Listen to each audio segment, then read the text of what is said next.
Joining us here on the show is CBS Sports HQ personality, CBSSports.com basketball writer, Reid Forgrave. Reid, good morning. How we doing? Oh, what a game, what a game, what a game, man. How fun was that? Interesting, because we thought that it might be kind of a depressing defensive slog, but by the end of it, it actually was a pretty fun game back and forth in an overtime. But in the first half, it didn't really feel like it was going to be all that exciting at the end, right? It kind of felt like what we expected, a defensive slog of a game in the first, let's say, 10, 15 minutes. We're like 4.5 minutes into the game, and I think the score was 3-2. Yeah. It was a pitcher's duel, right? College basketball never fails to surprise you, and I find the over-under was historically low, and I was like, take the under, because you got, one of the best defenses we've seen in recent memory in college basketball, if not the best, in Texas Tech, against a great defense that is historically slow-paced in Virginia. It only made sense, and yet the game got fast and furious, especially in that second half. I think, look, did we want Zion Williamson in the title game? Did we want Duke Carolina? Yeah, of course we did. But this turned out to be just for an intense basketball fan. I'm not so sure if the casual fan, if it really registered as much. But for the intense basketball fans, I thought it's hard to find a better game than this. I mean, we got overtime. We got overtime in the national title game. That's only happened 7 other times before in history. So there was a concern about attendance last night once Michigan State got popped that Texas Tech and Virginia, not national brands, were not going to be able to fill up the building. You were at U.S. Bank Stadium last night. Was it a sellout? I don't know 100% sure if it was a sellout. They announced the crowd. It was 60-some thousand people. I know that it felt like a sellout. It was incredibly loud in there. It looked like a sellout. Some of those games, usually not national title games. Usually it's like that first-round game. But sometimes they can be a little bit sparse. And you look on TV and you're like, where is everybody? And sometimes that's just because the fan bases are so split up. But I'll tell you what, both of those fan bases traveled incredibly well. My city, I live in Minneapolis, my city was just crawling with Texas Tech fans. There were an enormous amount of Virginia fans. I thought both fan bases showed out in a major way. Reid Forgrave joins us from CBS. We've been discussing the element of greatness from Virginia and the element of luck from Virginia. They did not face a number 1 or a number 2 seed the entire way. That's only the first time that's happened since UNLV in 1990. That was the 3rd smallest margin of victory cumulative for the entire tournament since 1985. So they weren't a monster. They weren't great. They didn't blow out anybody. They weren't dominant, and they didn't play dominant teams. So there is some element of luck, especially with the calls that went down for them at the end of some of these games. If you had to pick, was it more luck or more greatness? Even if it's 51-49, where do you go?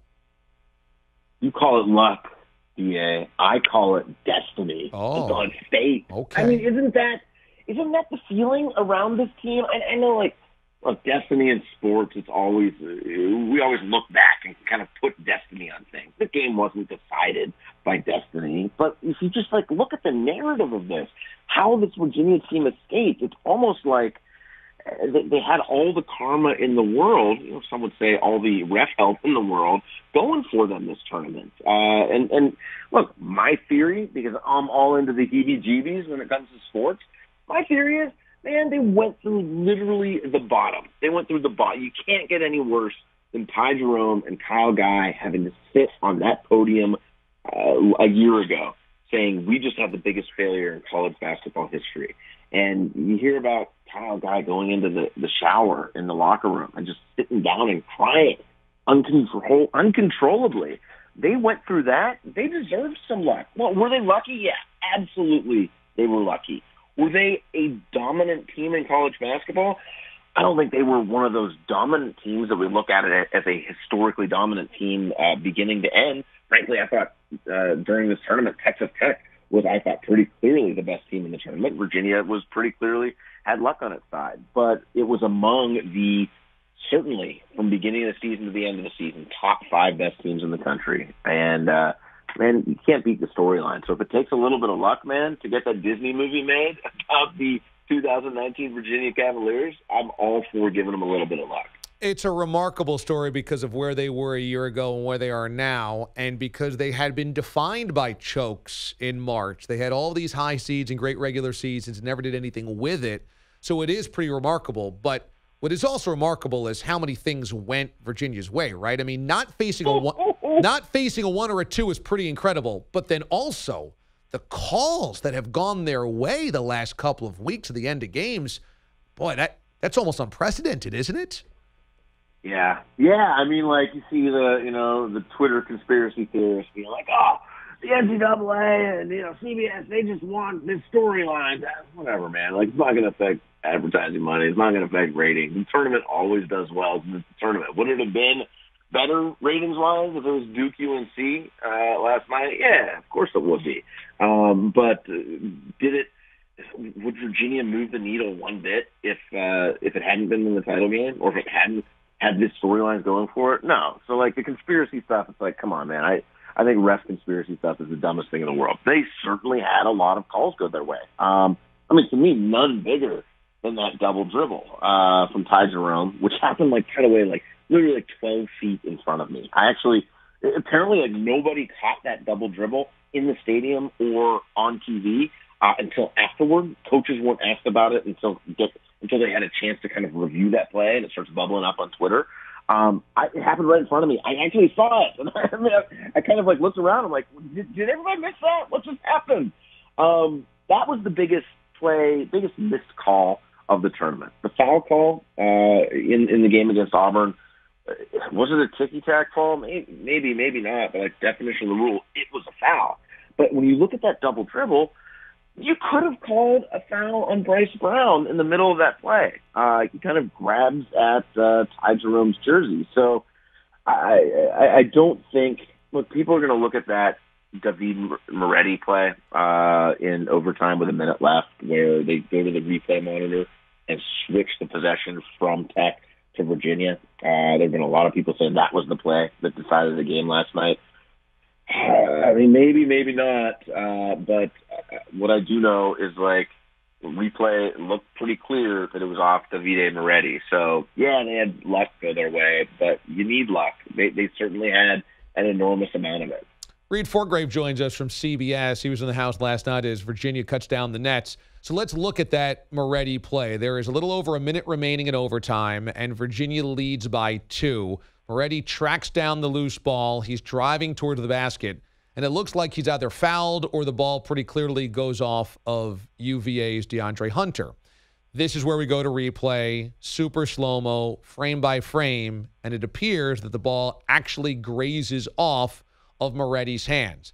Many people were concerned that that's not really the spirit of the replay, because that play throughout basketball history is just possession Texas Tech.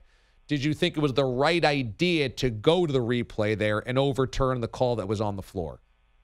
You may be asking the wrong guy altogether, because I got to be honest, I'd do away with replay entirely. Make it up to human error again. I don't like replaying baseball. Like you know what that play kind of reminds me of?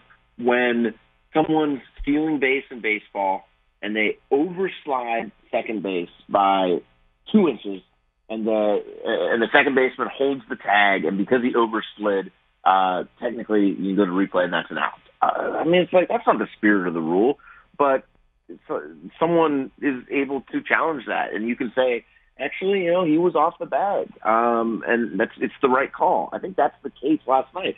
When Kyle Guy is vehemently saying go to replay, Tony Bennett kind of taken up the charge. I don't think they would have gone to the replay if Virginia hadn't put up a stink there. It was clearly a close play. And I think from the replay, pretty clearly off Texas Tech. Was it in the spirit of the rule? No, probably not. But you know what? That's kind of the devil's bargain that we make when we go so in on technology in sports, so in on saying we want every play to be reviewed, we want everything to be correct. It was the correct call, period. And Virginia was just smart to make sure that it went to the monitor. And if you're the refs, don't you have to go to the monitor in that play? Like when it's such a close play, in such a close game, when there was a controversial incredibly controversial call, two of them, in the game before that Virginia was involved in. Don't you have to go to the monitor just to check? And once you go to the monitor, well, you got to go by the facts and what you see. Yeah, I like that comparison to a baseball runner over sliding second base. Reid Forgrave joins us here on the show. Outside of last night's game, now we still have this UCLA job that is open. Rick Barnes is staying at Tennessee, which has led some people to wonder, should Chris Beard take the UCLA job? Here's the question. How good is the UCLA job if everybody doesn't want it? I mean, first of all, and this must be noted, look, I really love my job at CBS, and I've always thought I'd be a good college basketball coach. I would take a mere $2 million. Okay. UCLA could save some money. Gotcha. I'd be a revolutionary coach. Yeah. So just so you know, just throwing it out. Okay, good. Yeah, let everybody know that. Seems like they're struggling. I don't know how good the UCLA job is. I know that everyone's afraid of it, and I think why everyone's afraid of it, one, because, first of all, UCLA just keeps completely screwing the pooch. Like, you're going to go after John Calipari and give him less money than he makes right now? Like, if there's one thing John Calipari has been pretty clear that he cares about, it's where he ranks in the salary rates. And you're like, come to a place where it's really expensive to live, and we're going to give you slightly less money than you live in a place than what you make in a place where it's not expensive to live. Come on, guys. And then not paying the buyout. What are you thinking? It's been such a dumpster fire there. I wonder if that is the bigger problem with this job, that they are just mismanaging it more so than the UCLA job is actually not, clearly not what it was thought of to be a generation ago. It's still a top 10 job in college basketball. I'd have to go over that. It's not top 3, it's not top 5, but I think it's probably top 10. If you're Chris Beard, it's a tough job, man. Like, the UCLA job is a tough job because of the expectations, and I don't think the administration quite actually measures up to the fan base's expectations. It's a hard one to turn down. You get to live in L.A. Westwood is beautiful. You get to walk past the statue of John Wooden every day on the way to work. I think it would be a really hard job to say no to, especially when you're someone like Chris Beard, who has just absolutely grinded out his career. Maybe you can win a national title with Texas Tech, but, John Calipari hasn't won another national title in 9 years. Now, winning a national title is really hard. How much further can he really take this Texas Tech program? I don't know. I think it's hard to say what's in a man's heart. But if I were offered $6 million a year to go coach at UCLA, I'd seriously consider it if I were him. Reid Forgrave joins CBSSports.com, CBS Sports HQ. He's joined us throughout the tournament. And, Reid, we're going to track you down during the NBA playoffs as well, my friend. I appreciate all the help, as always, that you give us here on the show, man. Great job.